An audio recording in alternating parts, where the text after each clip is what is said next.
Hey guys, welcome back. Today we're going to start working on getting the cab back on our frame to free up some room in our little tiny driveway. Stay tuned.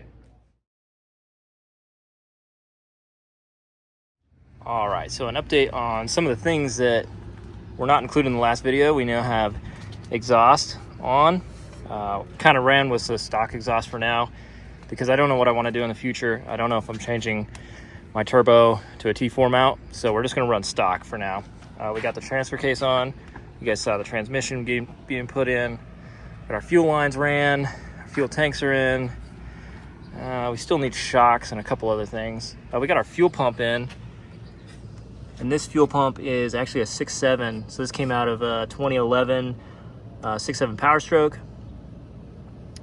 Yeah, and then I just found some little adapters we could put hoses on here. And all I did was keep the stock tank select switch, came out of the top, straight into one side. We have, I believe this is in and this is out, something like that.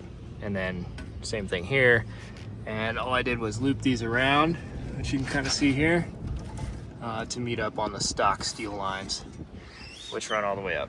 So, and then it hooks up to our homemade regulated return system. So that's kind of where we're at right now.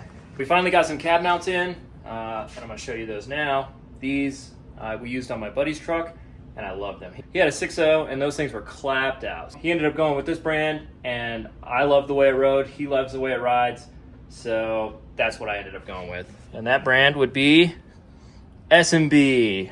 S&B body mounts are a little pricier than the rest that exist, but I mean, the quality is, in my opinion, unmatched. So we'll see how I like these. So far, I've installed a different set on another truck that I had before. So we'll see if I like these more. It comes with, obviously, your mounts. Comes with some new hardware with the Loctite already on it. Those are some instructions. And then these are, I guess, spacers. Yeah, it looks like there's a few different sizes in here. So the spacers are there just in case your cab doesn't match up with the bed. Currently, I don't have a bed. It's somewhere else, and we're not going to put it on yet. So I'll have to save these spacers for a future adjustment if it's needed. So yeah, this is kind of what you see. So it looks like these cups over here are to remove the body mounts, which obviously I've already done because my cab's off. But if you were doing it with cab on, I guess these would be pretty useful. These are the spacers I was talking about. And then it kind of shows you what bolt goes in which one and kind of where they go. So it looks like you got one set that's thicker and two sets that are smaller and how they're going to go. So this differs a little bit up in the front on your core support. The originals have a stud that comes up from the bottom. You put a nut on the top. These look like they all just switch to the tops, which is nice. Yeah, so that's what I ended up going with. We'll see if I like it. We'll see if I hate it. Either way, it should be fine because they're cab mounts and they're designed for this. So yeah, I think it's time for us to start jacking up the cab and see if we can't safely put this thing on without it falling over. So I've had a couple scares recently with the cabs falling. So yeah, let's see what we can do.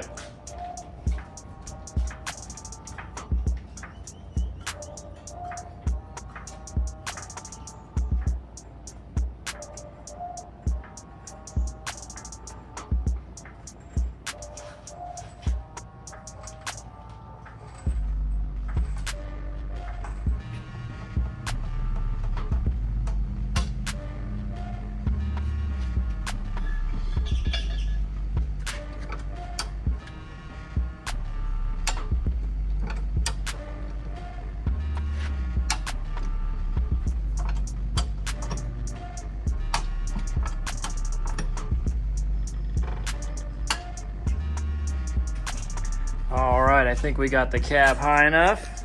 We're about 39 inches from the ground to the bottom of the 4x4. And then we're about 37 inches from the ground to the top of the frame there. So, assuming these wheels will fit between our jack stands, we should be able to slide her back. We're going to have to do this in 2 stages because we're so close to the house back here.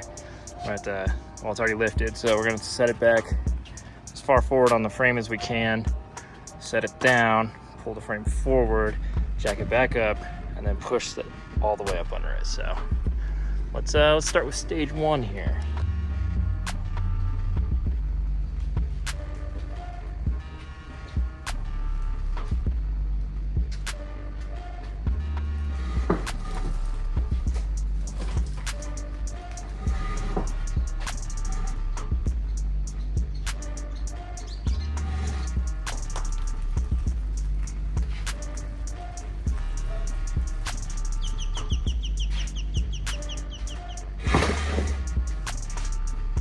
All right, so before we get too much further, I think we should put these cab bushings on the actual frame because, well, it'll be easier before the cab gets there. So I'm gonna put all the tops on because the bottoms won't really stay, and then we'll put the bottoms on when we actually bolt it together. So I'm just gonna put these two on, these two and these two on, just the tops, like I said, and that way we can move the cab forward. My camera keeps shutting off while I'm recording, so if I don't get some of this, that's why. But yeah, that's what I'm gonna do. Pop these in there. When you split these apart, they have this little ring that sits here. It pretty much tells you which side goes above the frame. So all of this junk is gonna go above, and then this little dude goes below. So pretty simple, pretty nice to have that. Yeah, I mean, it's self-explanatory without that, but that is nice. So you can see which side this red piece goes on and how all that works. So, yep, that's what we're doing. Yeah, and then this just kind of sits there. It's nice because there's not a lot of play in the hole. It just kind of fits where it's supposed to be.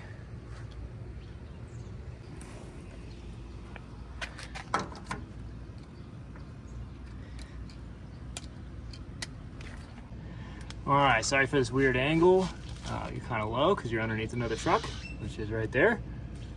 Because I need shade because my phone keeps not recording after I hit record. So yeah, from now on, you're just gonna be in the shade.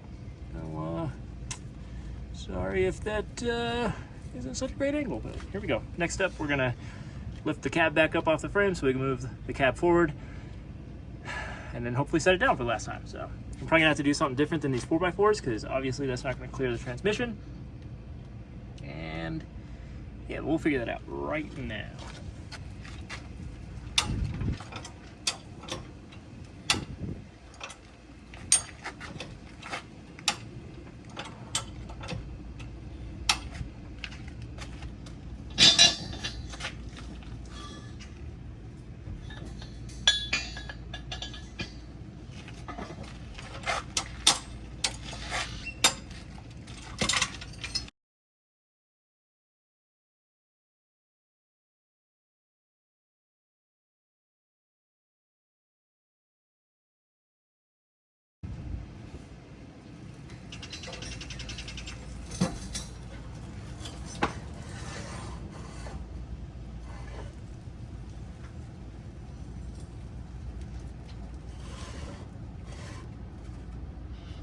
All right, so I think I'm just gonna line up the cab bushing here with the frame since it's getting a little sketchy trying to lower this. And then I will jack up the axle to meet the cab so I can remove these. And then I'll do the same with the back. I think that's gonna be the safest right now.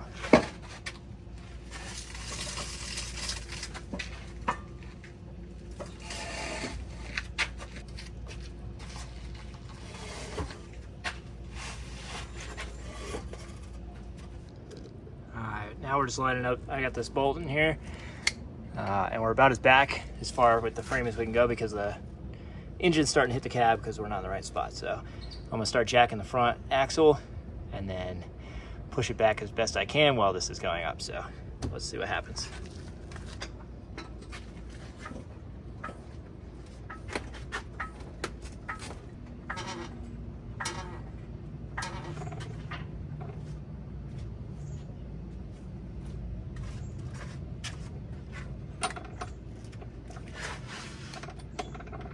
Looks like it's gonna line up.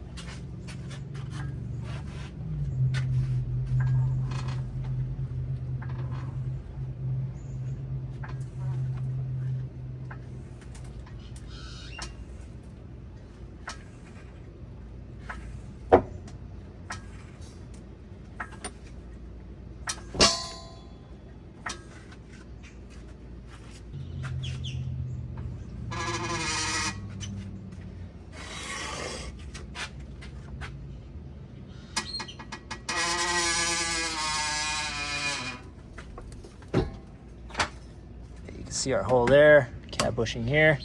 So let's see if we can get these, see if I can get the axle up high enough to get that. We'll stuff one of these long boy bolts in there and see if we can't get it lined up.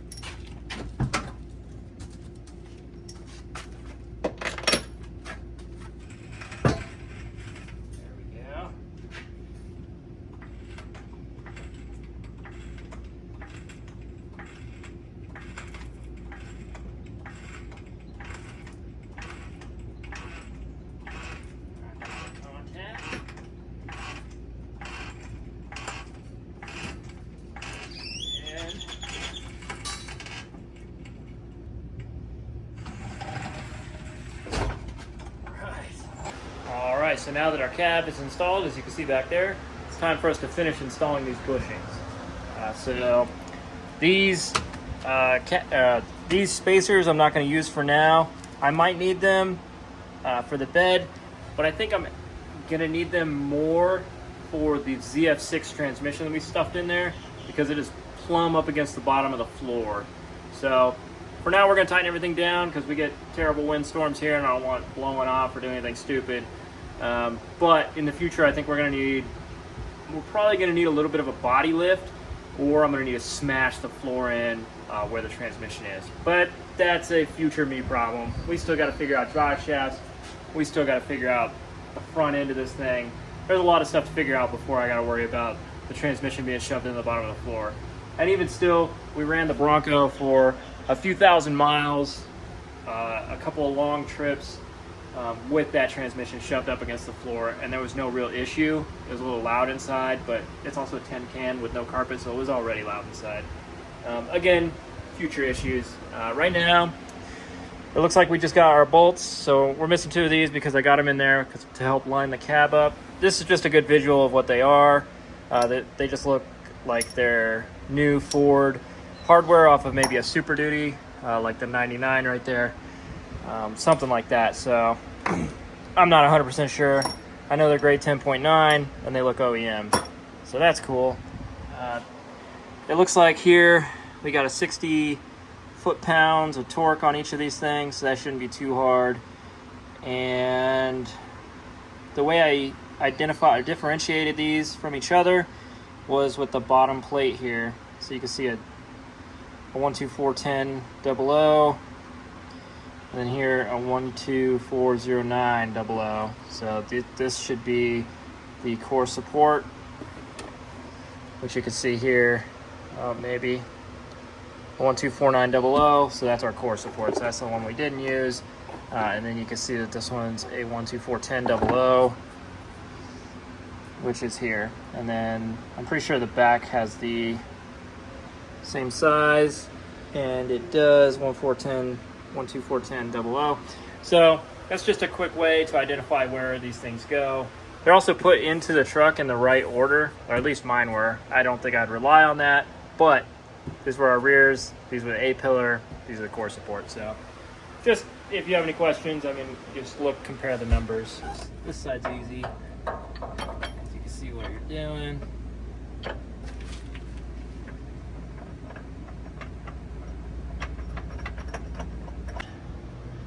Yeah, so this is the only one I see being an issue, just because there's no access from underneath, really. There's a little bit, but it's kind of hard. But I'm lucky enough to have the bed off right now, so it's not really an issue for me.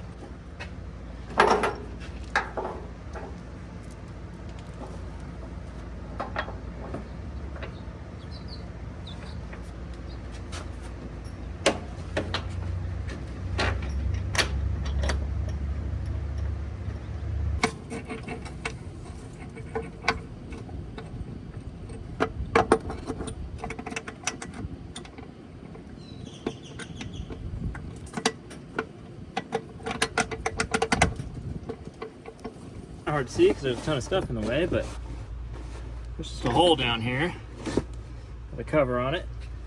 And I got my handy dandy torque wrench here. Yeah, that compressed quite a bit. It's a little bit bulged now. The bottom's really bulged, so hopefully that's okay. But yeah, that's what she looks like.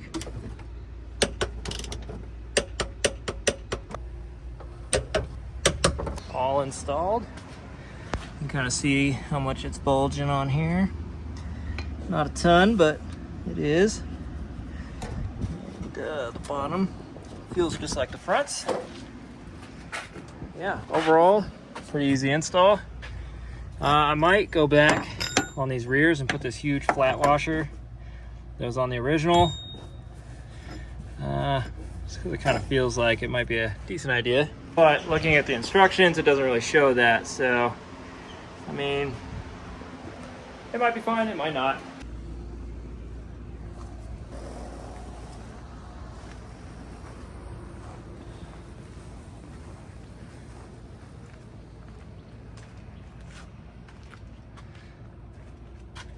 Nice and messy. Well, guys, that's all I got for this video. The install went pretty good. Not very eventful, which is always a good thing. The cab didn't fall over. I did have a couple of scares where it was kind of teeter-tottering on two corners. The cab is much stiffer than I originally imagined. I thought it would flex a little bit. It doesn't flex at all. The cab is super stiff. But yeah, I guess if you guys are doing this at home, I would recommend the S&Bs. They're pretty nice. It was super easy install. I can't really speak for the core support. I know those are a pain in the butt to get off. You usually have to cut them. I had to cut mine, but that was already done before I did all the paint work. So yeah, your speed may vary. I plan on installing these two when I do the core support, when I build the whole front end, after I get some wiring and stuff taken care of. But overall, super easy experience. Yeah, honestly, I might do this to all my trucks. I mean, I'm gonna need a whole set for this Bronco here. And then the Super Duty in the back definitely needs a set. Not super bad, but I hear creaking underneath my feet when I'm driving, so I definitely need at least 2 more sets. And the Bronco, probably gonna be a combination of 2 sets. I'll need the Bronco parts for the back, and then I'll need the crew cab parts for the front. So I'll probably end up having to buy 2 kits there, which kind of sucks, but I mean, unless a S&B wants to hook me up, you know? I buy 2 kits for my 2 trucks, and you send me 2 kits for 1 truck. That'd be sick. Probably not, but we can dream. Yeah, so that's all I got for this video. I hope you guys enjoyed it. I hope you guys learned something.